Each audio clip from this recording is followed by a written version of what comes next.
So the first thing I wanted to do is just comment on the topic that I picked out for the presentation. And I started off with the idea of saying, is your non-duality really non-dual? And I thought, wow, that's sort of, picky to get at that. So I came up with the title from individual self to no self to real self. And to me, that's a progression that occurs on the spiritual path. Actually, you'd have to go back to the real self as the starting point, and then no self is the little kid, to the formation of the idea of an individual self, to the possible dropping or seeing through of that idea, to finding yourself back home. And the thing that hadn't occurred to me when I put that sequence together is what it's really getting at is identity. And I think that's something that's missed a lot in all this palaver about spiritual stuff is what we're looking for. And let me try to illustrate this a little bit in looking back at my own life. So I was thinking, I don't know if the term lifeline is right or not. So to me, that's what I was thinking. Well, if I go back and look at different periods of my life, that's my lifeline. But a lifeline is also what you throw in the water to keep somebody from sinking, right?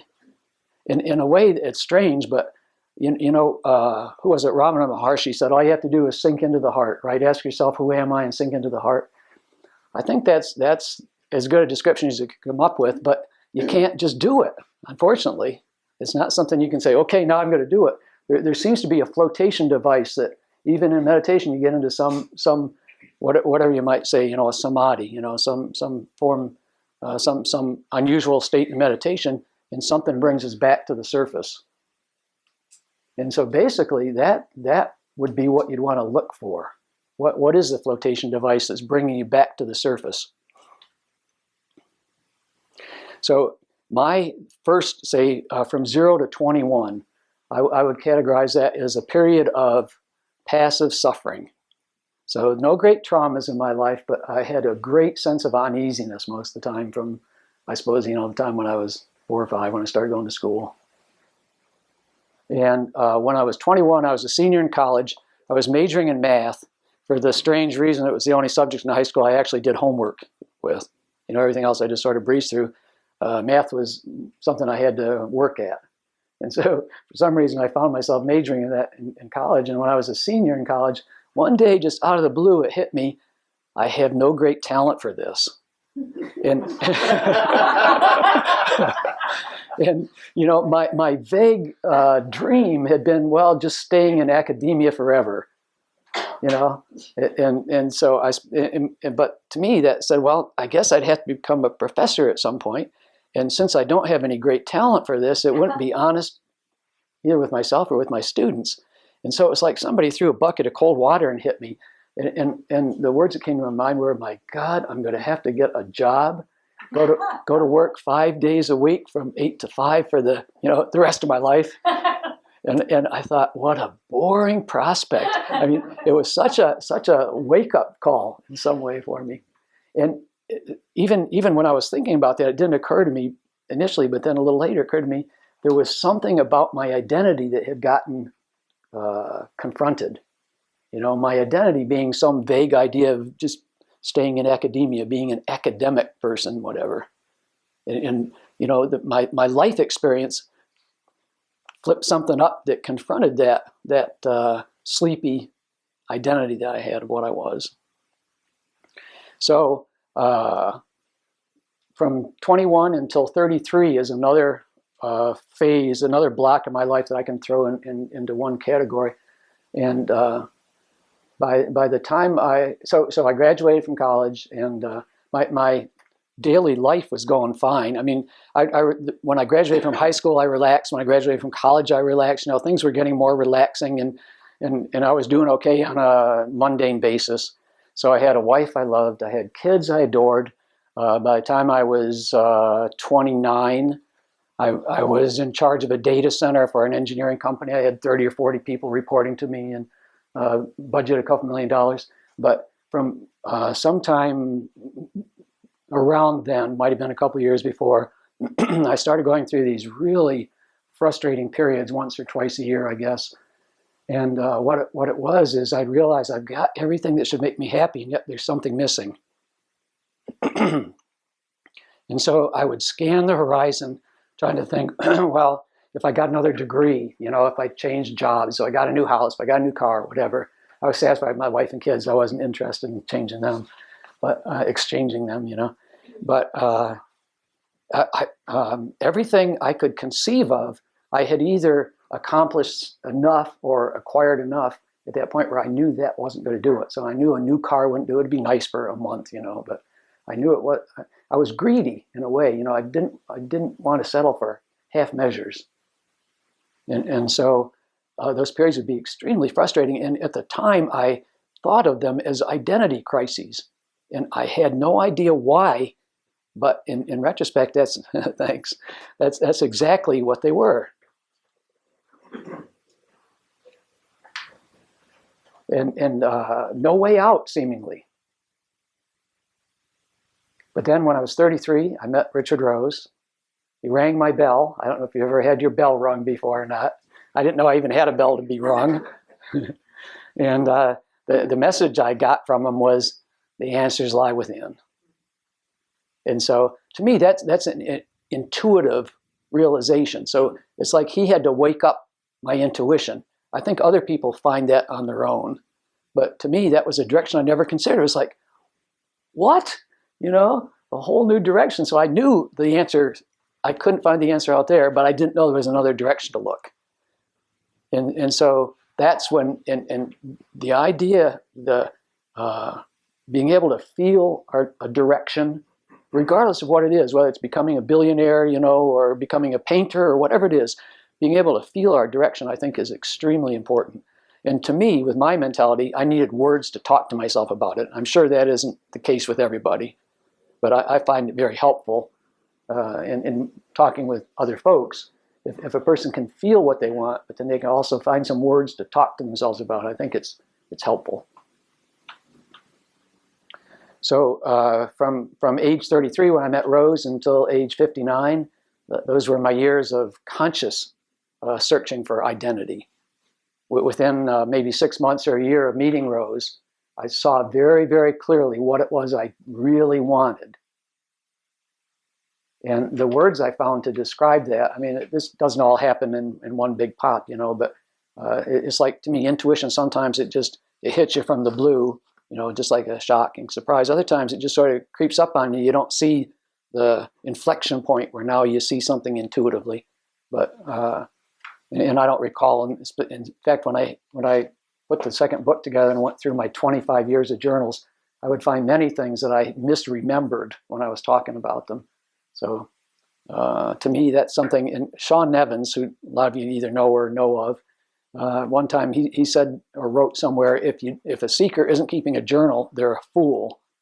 And if you want to see what a fool you are, keep a journal. I'd review my journal every year. Usually, you know, I'd do a solitary retreat every year, and I'd review the journal for the previous year, and I'd be going like this, thinking, "Oh my God, I couldn't have thought that 6 months ago. I'd be so embarrassed, you know." And then I come across something else. I think, "Wait a second, I just had that realization yesterday, and here I had it 9 months ago too, you know, and forgotten." I mean, the whole thing was just—it's an exercise in great something humility, maybe.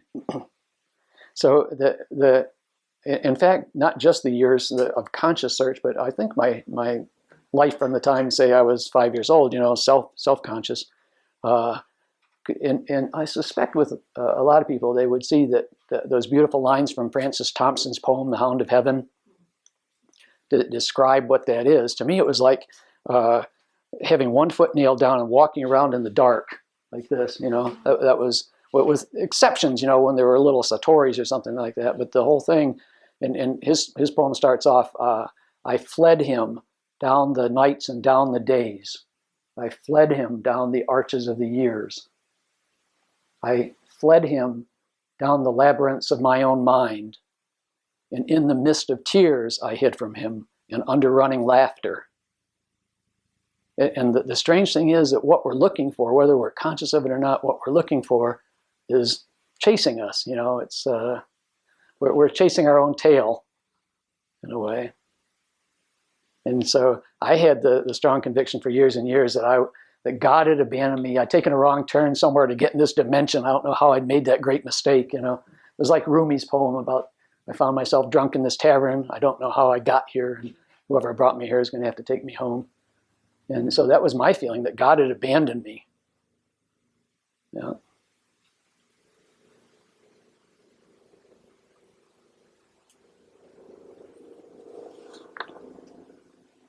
So I think that's all I wanted to say about that. And what I'd like to do next is just, I've got a few brief comments, statements I'd like to read to you, and then I'd like to get into just, let's talk.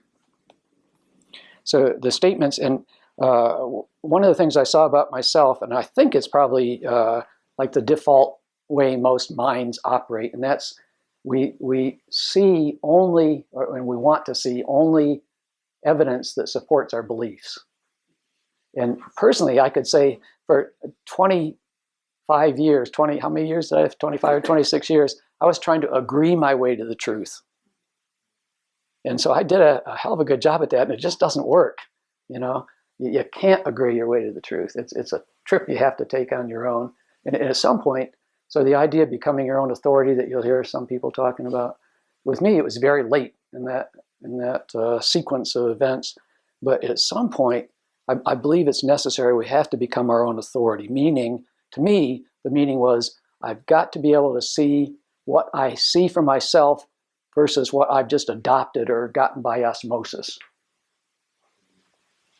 So it's like going back to the beginning. In fact, every day, really, every day of life, you're back at the beginning. So the reason I preface this is because these statements are something that are postulations. They're you could say feelings I have, but they're postulations for somebody else unless you've seen this clearly for yourself.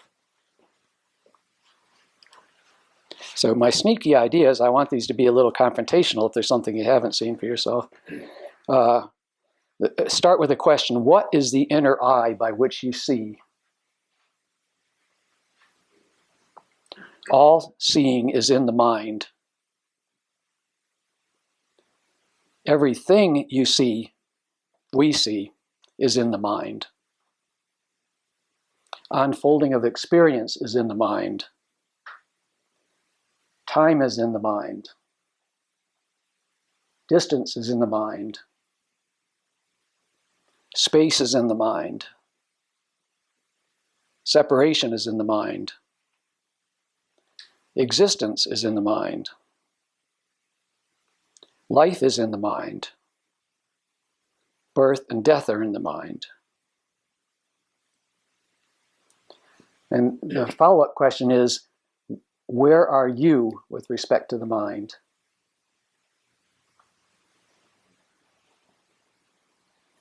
My bias, you are never within the mind. You are behind the mind. You are before the mind. You are after the mind. You are the source of the mind.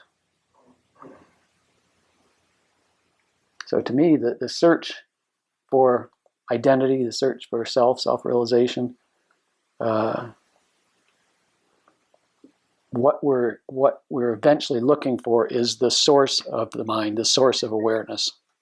So it's not awareness per se, it's the source of awareness that we're looking for.